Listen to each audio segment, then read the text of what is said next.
الحمد لله والصلاة والسلام على رسول الله وعلى آله وأصحابه من والاه أما بعد ወሰኑ ጥያቄዎች እናያል። ለቡሉግ የደረሰች ሴት አንድ ወንድ ለሷ አጅነቢ የሚሆነው ከስንት ዓመቱ ጀምሮ ነው? ለቡሉግ ከመድረሱ በፊትም ቢሆን ቀድሞ በሮችን ከመዘጋጋት ለአካለ መጠን እየደረሰ ያለውን ታዳጊ ከማስተማር አንፃርም ቢሆን ልጆች ስለ ሴት ስለ ተቃራኒ ጾታ ልዩነት ማወቅ ከጀመሩበት ጊዜ ጀምሮ መጠንቀቁ የተሻለ ነው። ሙሉ በሙሉ አጅነቢ ነው፣ ሙሉ ሒጃብ ሳላደርግ ሊያየኝ አይገባም የሚባለው ለአካለ መጠን ሲደርሱ እሱ ማየቱ ወንጀል ነው ተብሎ የሚደመደም አጅነቢ አየኝ የሚባለው ለአካለ መጠን ሲደርስ። ነገር ግን ከዛ በፊትም ቢሆን ከ10 ዓመት በላይ ከ11 ዓመት በላይ ሲሆኑ ልጆች አደብ እንዲይዙ ሊነገራቸው ይገባል። ወንድ አለ አትግቢ፣ ወንድ አለ ልበሽ የሚባለው ለአካለ መጠን ሲደርስ ለቡሉግ ሲደርስ፣ ሴቷም ወንዱም ለቡሉግ ከደረሱ ወንዱም ሴትን ከማየት መታቀብ አለበት፣ ወደ ሴት ከመግባት መታቀብ አለበት። ሴቷም ለአካለ መጠን ደርሷልና ያጎትም ልጅ ይሁን ጎረቤትም ይሁን ማህረም እስካልሆነ ድረስ ሒጃቧን መጠበቅ አለበት፣ መጠንቀቅ አለባት። ለአካለ መጠን የመድረስ ምልክቶች ምንድናቸው? 15 ዓመት መሙላት፣ ከአፍርት ገላ ዙሪያ ከርድድ ያለ ፀጉር መብቀል፣ የዘር ፈሳሽ መውጣት፣ እነዚህ ናቸው። 15 ዓመት መሙላት እንደ አካባቢው ሊለያይ ይችላል። የመጨረሻው ጣሪያው ነው የ15 ዓመት። በ13 ዓመታቸው በ12 ዓመታቸው ቡሉግ የሚደርሱ ልጆች ይኖራል። ካሉበት አካባቢ የአየር ሁኔታ አንፃር፣ ከአመጋገባቸው አንፃር፣ በተለይ ባለንበት ጊዜ የኬሚስትሪ ውጤት የሆኑ ምግቦች ልጆችን ቶሎ ለአካለ መጠን እንዲደርሱ እድገታቸው እንዲፈጥን ያደርጋል። ከዛም በተጨማሪ እንደው ቡሉጉ እንዳለ ሆኖ ለአካለ መጠን መድረሱ እንዳለ ሆኖ ልጆች ትምህርት ቤትም ሜዳም የተለያየ ተቃፋን ወደ ውስጣቸው እያስገባ ህፃን ልጆች እንኳን ስለ ተቃራኒ ጾታ የሚያውቁበት ሴትን የሚያወዳድሩበት ሁኔታ አለ። የ9 ዓመት የ10 ዓመት ልጆች ስለ ሴት መልክ ሲያወሩ፣ ስለ ሴት የሰውነት ክፍል ሲያወሩ ይሰማል። ስለዚህ የግድ 15 ዓመት አልሞላቸውም ገና ልጅ እኮ ነው 11 ዓመት 12 ዓመት አይባል። ጠባዩ መታየት አለ። የሴት ልጅን መልክ የሴት ልጅን የሰውነት አካል ለይቶ ካወቀ የሴቶችን ወሬ ሆን ብሎ የሚከታተል ከሆነ ከሴቶች ማራቅ ከእንዲህ አይነቱ ወንድም መጠንቀቅ አስፈላጊ ነው። እድሜው ገና ቢሆንም ቁርአንን መሳም ይቻላል ወይ ከነደሊል? ቁርአንን መሳም ራሱን የቻለ ዒባዳ አይደለም። እስከነ ደሊሉ ለሚለው ሁሉም ጥያቄ የሚጠይቅ ሰው ደሊል ካልሰጣችሁኝ መልስ አልቀበልም ማለት አይችልም። ከሁለት ምክንያቶች አንፃር፣ አንደኛ ሁሉም መሰላዎች ነጥቦች ደሊላቸው ቁርአን ሐዲስ ላይ ሆነ ይችላል። ቅያስ አለ። ቅያስ እንዴት ነው ላንተ ለማስረዳት 17 ደቂቃ 20 ደቂቃ ሊያስፈልግ ይችላል። ቁርአን ሐዲስ ሲሆን ነው ቃል አላህ ቃል ረሱላህ ተብሎ የሚቋጨው። ስለዚህ አንደኛው ሁሉም መሰላዎች ነጥቦች ደሊላቸው ቁርአን ሐዲስ ላይ ሆነ ይችላል። ከቁርአን ውጪ የሆኑ 5-6 ደሊሎች አሉ። የተወሰኑት ኢጅማዕ ያለባቸው እንደ ኢጅማዕ እንደ ቅያስ ያሉ፣ ሌሎች ደግሞ ኢስቲስላህ ኢስቲስሓብ المصالح المرسلة ለአኺር የሚባሉ ኡሱል الفقه ላይ የሚታወቁ ደሊሎች አሉ። በኢስቲስሓብ ነው ይሄ ነገር የተከለከለ የተፈቀደው ብዬ ዓሚ ለሆነ ሰው ጀማሪ ለሆነ ሰው ለማስረዳት ኢስቲስሓብ ምንድነው፣ ኢስቲስሓብ ደሊል እንደሚሆን ደሊሉ ምንድነው ሰፊም።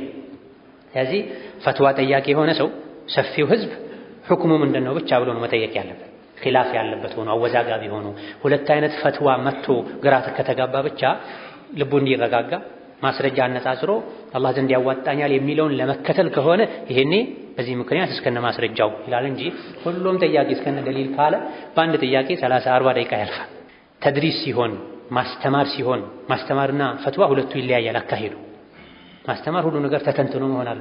ፈትዋ ሲሆንሳ ሁክሟን ብቻ ብይኗን ብቻ መሆን የነበረበት ይሄ ነው። ባለንበት ጊዜ ግን ከዚህም ፈትዋ ስለሚሰማ ይቻላል አይቻልም ያልክ ብታልፍ ሰዎች እንግላታቸው ላይ ሺህ ነገር ነው የሚመላለስባቸው። ይሄኛው አይቻልም አለገለ ይቻላል ሰምቼ ነበር። ከዚህ ትንሽ ሰውን ከብዥታ ለማዳን በተወሰነ መልኩ ሰፋ አድርጎ ማብራራት ሊያስፈልግ ይችላል። አሻሂድ ቁርአንን መሳም ዒባዳ አይደለም። ነብዩ ሰለላሁ ዐለይሂ ወሰለም ቁርአንን ሳሙ አላሉንም። አንድ ሱሐቦችም ይስሙ እንደነበር አልተነገረም። ኢክሪማ ይስማል ተብሎ የለም ወይ? ለዚህ ሁለት መልስ አለው። አንደኛ ኢክሪማ ቁርአን ሳይጻፍ በፊት ነው የሞቱት። ኢክሪማ ቁርአን ሳይጻፍ ሙስሐፍ ሳይሆን በፊት ነው የሞቱት። አንድ ሁለተኛ ሰነዱ ላይም ضعፍ አለ። ስለዚህ መሳሙ ዒባዳ ነው ተብሎ አይደረግም። ነገር ግን አልፎ አልፎ ቁርአን እየቀራ በጣም ከመመሰጡ የመጣ ቁርአንን ቢስም ወንጀል ሰራህ እንለው። ዒባዳ አይደለም መሽሩዕ አይደለም። ወደ ዲን ወደ አላህ የሚያቃርብ ነገር አይደለም። ማየቱ ነው በተወሰነ መልኩ ዒባዳ ሊሆን ይችላል የተባለው። ምንም ባይቀር አንድ ሰው ቁርአን ገልጦ ዝም ብሎ ቢያይ የአይን ዒባዳ ይሆንለታል። ከማላ ያኒ በሌላ ነገር ጊዜን ከማሳለፍ ይሻላል። ወላጆችን ማየት ቁርአንን ዝም ብሎ ማየት በራሱ ዒባዳ ነው ይላሉ የሱሉክ የረቃኢቅ ሰዎች። እማ ቁርአን አንስቶ መሳም ጭንቅላት ላይ መስቀል ማስቀመጥ አልታዘዝም። ኪታቡን አንዘልናሁ ኢለይከ ሙባረኩን ሊየደበሩ አያቲሂ ወሊየተዘከረ ኡሉል አልባብ። ቁርአን የወረደበት ምክንያት ይሄ ነው። ቁርአንን ሰዎች ሊያነቡት፣ ሊማሩት፣ ሊረዱት፣ ሊያስተነትኑት፣ ሊተገብሩት ነው የወረደው እንጂ ግርግዳ ላይ ያሳምሩበት ውድ ውድ አልባሞችን የገዙ አያተል ኩርሲ፣ ፋቲሃ ያሉ ግርግዳ ላይ የሚሰቅሉ አሉ። በሺህ ቤት ገዝተው ቁርአን እንደዚህ አልወረደም። ግርግዳ ማስዋቢያ ሊሆን አልወረደም። ጭንቅላታቸው ላይ የሚሰቅሉት አሉ። ህጉን ከእግራቸው ስር ይረግጡታል። ሪባ አትብላ የሚለውን፣ ሴት ልጅ ሂጃብ ታድርግ የሚለውን፣ አትዋሽ የሚለውን፣ የሰው ስጋ አትብላ የሚለው ከእግራቸው ስር ረግጠው ይሄዳሉ። ቁርአኑን ወረቀቱን ግን አናታቸው ላይ ጭንቅላታቸው ላይ ይሰቅሉታል። ደግመው ደጋግመው ይስሙታል። ስለዚህ የሚጠቅመንን ነው ማድረግ ያለብን። የሚጠቅመው ማመን፣ በቁርአን መረዳት፣ መተግበር ነው። ይሄም ከማድረጉ ጋር አንዳንዴ ዒባዳ አድርጎ ሳይዘው ቁርአን ቀርቶ ሲያስቀምጠው በጣም ከመመሰጡ የምታዘም ብሎ ቢያደርግ ሱና ነው ዒባዳ ነው ካላለ ችግር የለም። ዒባዳ ነው ሱና ነው ካለሳ ይሄኔ አይቻልም፣ አዲስ ነገር መፍጠር ይሆናል ይባላል። የእናት ወይም የአባት አጎት አጅነቢ ናቸው ወይ? አይደሉም። የአባትና የእናት አጎት አጅነቢ አይደሉም። የአባት ወንድሙ የእናት ወንድም በሁለቱም በኩል ያሉት አጅነቢ አይደሉም። አጅነቢ የሚሆነው የእነሱ ልጅ ነው፣ የአጎት ልጆች ናቸው አጅነቢ የሚሆኑት። ከሶላት በኋላ ዱዓ ማድረግ እንዴት ይታያል? በግል ከሆነ ችግር የለው። በራስ በግል ከሆነ ችግር የለው። ከሶላት በኋላ የምናደርገው ዱዓም አለ የተደነገገ አስተግፊሩላህ አስተግፊሩላህ ዱዓ ነው። አብዛኞቹ ሁሉም ከሶላት በኋላ የሚባሉ ዚክሮች ዱዓ ናቸው። ምክንያቱም እነዚህ ዚክሮች የምናደርገው አላህ ወንጀላችን እንዲምረን ጀነት እንዲያስገባን ብለን። ዱዓ ማለት ይሄ ነው። ዱዓ ሁለት አይነት ነው። የልመና የቃል ዱዓ አለ፣ አላሁ ይማረኝ፣ አላሁ ይዘንልኝ፣ አላሁ ጀነት ያስገባኝ። የተግባር ደግሞ ዱዓ አለ። ሶላት ዱዓ ነው። የሰው ልጅ ሶላት የሚሰግደው የአላህን ረሕመት ጀነትን ማግኘት ፈልጎ ወንጀሉ እንዲራገፍለት ፈልጎ ነው። ስለዚህ ሶላት ራሱ ዱዓ ነው። ጾም ራሱ ዱዓ ነው። ሐጅ ራሱ ዱዓ ነው። ዘካ ሰደቃ ዱዓ ነው። በተግባር አላህን የለመነው ነው። ይሄን ማድረገው ገንዘብ ተርፎኝ ሳይሆን ለቂያም ቀን አንተ ዘንድ እንዲጠቅመኝ ነው ያልነው። በተግባር አላህን የለመነው ነው። አሻሂድ ከሶላት በኋላ ያሉ አዝካሮች ዱዓ ናቸው። አላሁመ አዕኒ ዐላ ዚክሪከ ወሹክሪከ ወሑስኒ ዒባደቲክ። ነቢ ሰለላሁ ዐለይሂ ወሰለም ለሙዓዝ የመከሩት ሙዓዝ ሆይ እኔ እወድሃለሁ፣ ከሶላት በኋላ ጌታዬ ሆይ አዕኒ ዐላ ዚክሪከ ወሹክሪክ፣ አንተን ማመስገን አንተን ማውሳት ላይ አግዘኝ በላ ዱዓ ነው። ወከዛሊክ ኢማም ሙስሊም ከአልበራ ኢብኑ ዓዚብ በዘገቡት ሐዲስ እኛ ከነቢ ጋር ስንሰግድ በቀኝ በኩል ሰፍ ላይ መሆን እንፈልግ ነበረ። ነቢዩ ሶላት እንደጨረሱ ወደኛ ይዞሩ ነበረ። ከዛም ረቢ ቂኒ ዐዛበከ የውመ ተብዐቱ ዒባደክ ወፊ ሪዋየትን የውመ ተጅመዑ ዒባደክ ይሉ ነበር ብሏል። ይሄን ከሶላት በኋላ ለሚደረግ ዱዓ ደሊል አድርገውታል። ጌታዬ ሆይ የቂያም ቀን ባሮችን በምሰበስብበት ቀን ከቅጣትህ ጠብቀኝ ይሉ ነበር። ሌሎችም ዱዓዎች አሉ። ይሄን ነው ዱዓ ምንድነው? በቂም ነው።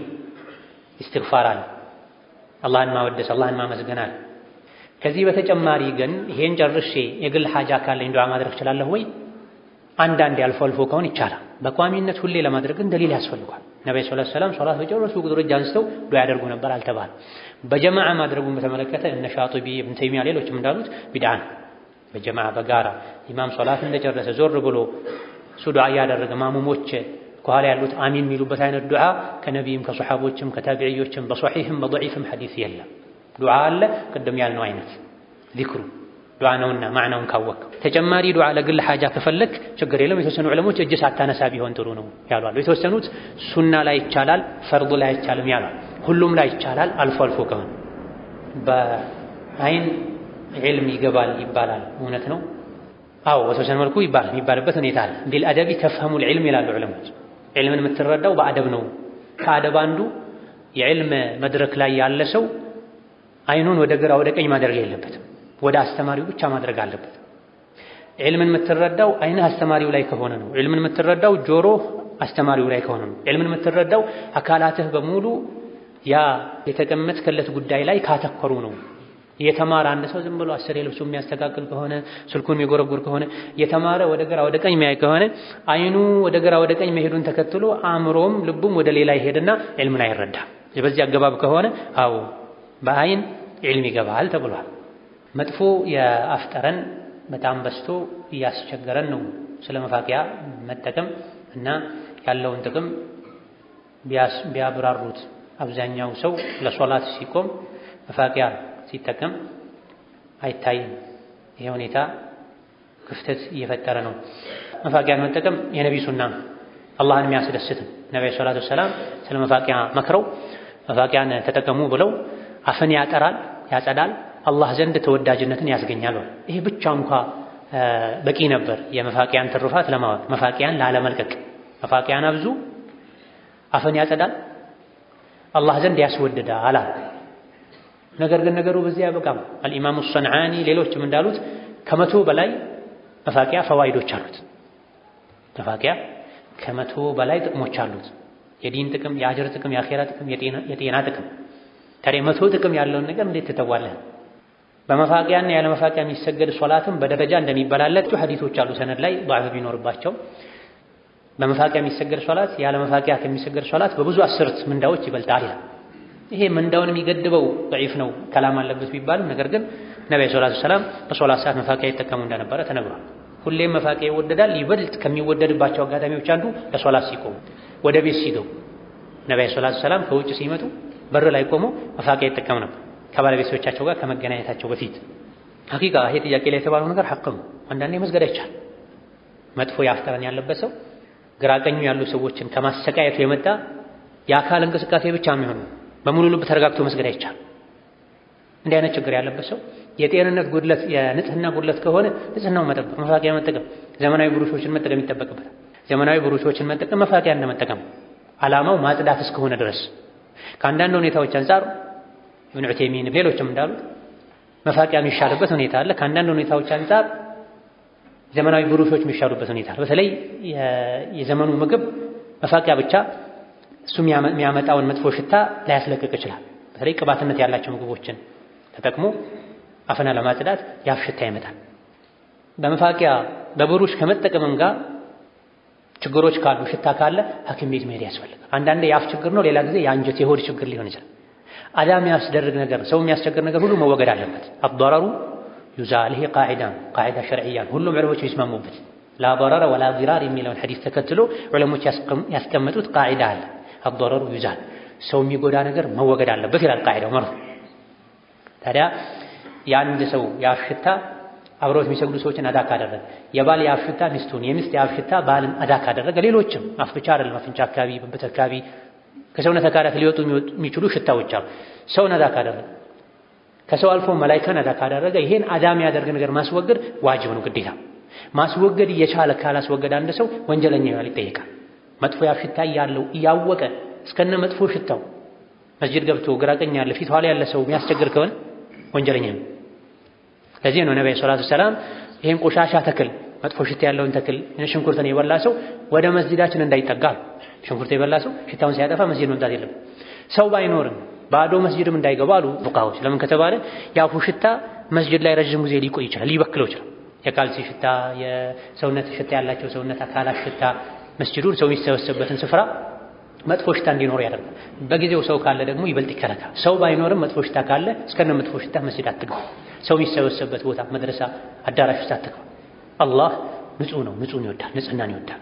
ስለዚህ በሶላትም ይሁን በሌሎች አጋጣሚዎች ሰው የሚሰበሰብበት ቦታ ላይ ሲገኙ ንጽህናን መጠበቅ፣ ሽቶ መጠቀም ይወደዳል። ኢማም ሻፊዒ አንድ ሰው ወከዛሊከ ኢማም ኢብኑ ዑተይሚን አንድ ሰው የሀብቱን 1/3 ለሽቶ ቢያውል ኢስራፍ አድርጓል አይባልም።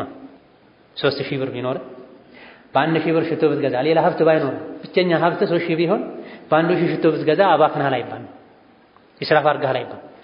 ንጽህና ካለው አጅር አንፃር፣ ጠቀሜታ አንፃር ኢብኑ ቀይም አው ኢብኑ ተይሚያ ረሕመቱላሂ ዐለይህ አዘኪያ ንጹህ መንፈሶች ደስ የሚል ሽታ ይወዳሉ አሉ።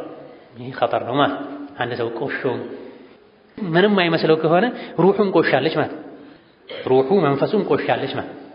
ስለዚህ ኢስራፍ ደረጃ ሳይደርስ ከልክ በላይ ወንዱ የሴት ደረጃ መውረስ ሳይደርስ ንጽህናን መጠበቅ አስፈላጊ ነው፣ አጅርም ጭምራለሁ። በተለይ ሌሎችን አዳ ማድረግ ከታከለበት ወንጀልም ስለሚሆን ይህን ማስወገድ ይገባል። አላሁ ተዓላ ሌሎችን ላግዜ መሳለን። ወሰላሙ አለይኩም ወረሕመቱላሂ ወበረካቱሁ።